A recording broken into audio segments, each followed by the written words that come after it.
একসাথে দৌড় দিতে নিলাম, ঠিক তখনই ছাত্রলীগের একজন এসে আমাদেরকে লাঠি দিয়ে পেটাতে নিল। সামহাও একজন সাংবাদিক ছবিটা ক্যাপচার করে 40-50 জন পুলিশের সামনেই চিৎকার করে বলেছিলাম যে ওদিকে আমাদের সাধারণ শিক্ষার্থীদের ওপর যেভাবে হামলা হচ্ছে, মেরে ফেলা হচ্ছে, আপনারা কি সরকারের 5-6টা লোক এখানে তামাশা দেখছেন দাঁড়িয়ে। দিনটি ছিল 15ই জুলাই। যেহেতু কোটা বিরোধী আন্দোলন শুরু হয়েছিল প্রায় 6 জুলাই থেকে, আমরা ঢাকা ব্লকেট কর্মসূচিতে প্রথম থেকে আমি কোটা আন্দোলনের সঙ্গে যুক্ত ছিলাম। 15 জুলাই আমাদের 14ই জুলাই মেইনলি যখন তৎকালীন প্রধানমন্ত্রী শেখ হাসিনা, যিনি রাজাকার বক্তব্যের ভিত্তিতে সারা যত স্টুডেন্ট সবার মনে ক্ষোভের জন্ম দেয়, তখন আমরা 15 জুলাই টিএসসিতে একটি মহাসমাবেশের আয়োজন করা হয়। তো সেদিন স্বাভাবিকভাবে ঢাকার সব শিক্ষা প্রতিষ্ঠান থেকে স্টুডেন্টরা এসেছিল।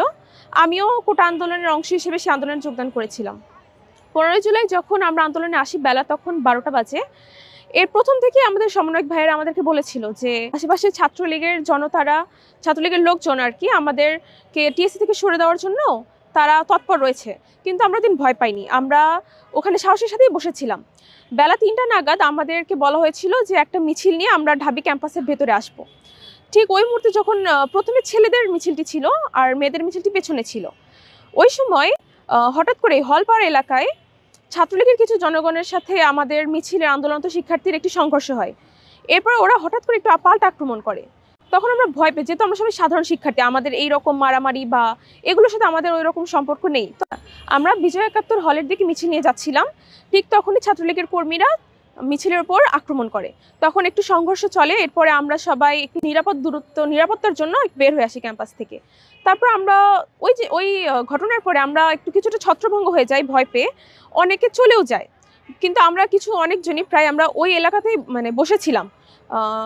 আমরা যখন একটা জায়গায় বসেছিলাম একটা ফুটপাতের উপরে, আমাদের পাশে ঢাবির 3-4টা বাস ছিল। আমরা ওখানে বসে অপেক্ষা করছিলাম আমাদের সমন্বয়ক ভাইয়েরা আমাদেরকে পরবর্তী ঘোষণা দেওয়ার জন্য যে আমরা কোথায় যাব। এই মুহূর্তে 10 মিনিট পরে হঠাৎ করে ছাত্রলীগের বিশাল বাহিনী ইট, পাটকেল, লাঠি, রড, হকি স্টিক এসব নিয়ে আমাদের উপর আক্রমণ করে। ঘটনার তৎপরতে আমরা বুঝিনি যে আমরা কোথায় যাব, কিভাবে পালাবো।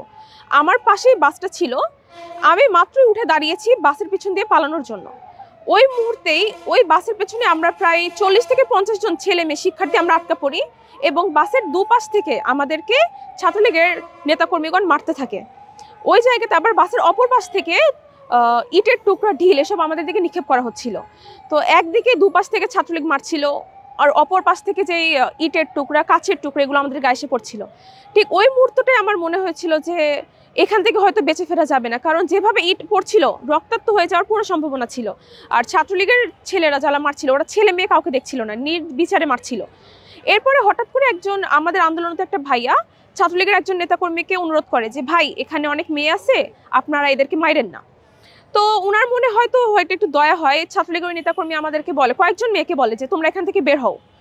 তো উনি আমাদেরকে ওখান থেকে বের করে দেয়। তো নিচে যে নামবো, রাস্তাতেও তো রণক্ষেত্রের মতো অবস্থা, রাস্তার চারপাশ থেকে ইট চলছে, এখান থেকে মারছে। তো আমরা কোন দিকে যাব আমরা বুঝতে পারিনি। এর মধ্যে আমি আর আমার পাশে একটা মেয়ে ছিল, যেই ছবিটা আর কি ভাইরাল হয়েছে, যে মেয়েটার সাথে, ওকে আমি চিনি না, কিন্তু ওই মুহূর্তে আমি ওকে বলেছি চল আমরা এদিকে দৌড় দিই। আমি আর ও যখন একসাথে দৌড় দিতে নিলাম, ঠিক তখনই ছাত্রলীগের একজন এসে আমাদেরকে লাঠি দিয়ে পেটাতে নিল।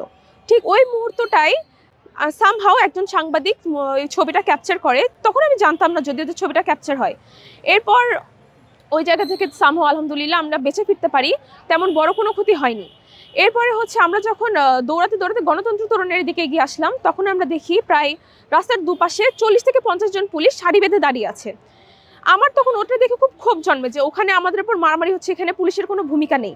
আমি তখন ওই 40-50 জন পুলিশের সামনেই চিৎকার করে বলেছিলাম যে ওদিকে আমাদের সাধারণ শিক্ষার্থীদের ওপর যেভাবে হামলা হচ্ছে, মেরে ফেলা হচ্ছে, আপনারা কি সরকারের 5-6টা লোক এখানে তামাশা দেখছেন দাঁড়িয়ে। তো ওনাদের ভূমিকা তখনও নীরব দর্শকের মতোই ছিল, ওনারা কিছু বলেনি। এরপর আমার পাশের মেয়েটা আমাকে ধরে নিয়ে যায়। তারপর ওখানে কয়েকজন ভাইয়া ছিল, ওনারা আমাদেরকে রিক্সায় উঠিয়ে দেয়। তো রিক্সায় করে আমি বাসে আসলাম, আসার পর ফ্রেশ হলাম। এই মুহূর্তে আমি আমার ডিপার্টমেন্টের মেসেঞ্জার গ্রুপে ঢুকি। হঠাৎ করে আমি আন্দোলনের কিছু ছবি দেখি ওই দিনকার, ওর ভিতর আমি আমার ছবিটাও দেখি। তখন আমি বুঝলাম যে আচ্ছা, আন্দোলনের ওই ছবিটা কেউ একজন কোনো সাংবাদিক উঠিয়েছিল আর সেটা তখন ভাইরাল হয়েছিল। তখনও আমি বুঝিনি যে ছবিটা এরকম ভাইরাল হবে, কিন্তু ছবিটার তৎপরতার জন্য বা একটা ছবি যেটা আন্দোলনকে অনেকটাই মোড় ঘুরিয়ে ফেলেছিল, কারণ বহির্বিশ্বে বা সারা দেশে মানুষ জেনেছিল যে এই একটা ছবি মাধ্যমে কিভাবে ছাত্রলীগ আমাদের উপর নির্যাতন করছে, কিভাবে ফ্যাসিস্ট সরকার আমাদের উপর নির্যাতন চালাচ্ছে, একটা আমাদের যৌক্তিক দাবি আদায়ের লড়াইয়ে কিভাবে তারা এগুলো করছে। তারপর আমি দেখলাম দেশ বিদেশে অনেক জায়গায় ছবিটি ভাইরাল হলো। এরপরে তখনকার অবস্থা যেহেতু অনেক খারাপ ছিল, দেশের পরিস্থিতি আর কি, যেহেতু আমাদের ইডেন কলেজের হলেও অনেক ছাত্রলীগের নেতৃবৃন্দ রয়েছে যারা আন্দোলনে যুক্ত শিক্ষার্থীদের ধরে ধরে খুঁজে বের করছিল। তো যার কারণে আমি তখন খুব একটা তাদের সামনে যাইনি, বা আমি যেহেতু কলেজের হলেও থাকতাম না, তো তারা আমাকে সেভাবে খুঁজে পায়নি। তারপর আমি গোপনে গোপনে অনেক সময় বের হয়েছে, আন্দোলনে যোগদান করেছি। এরপর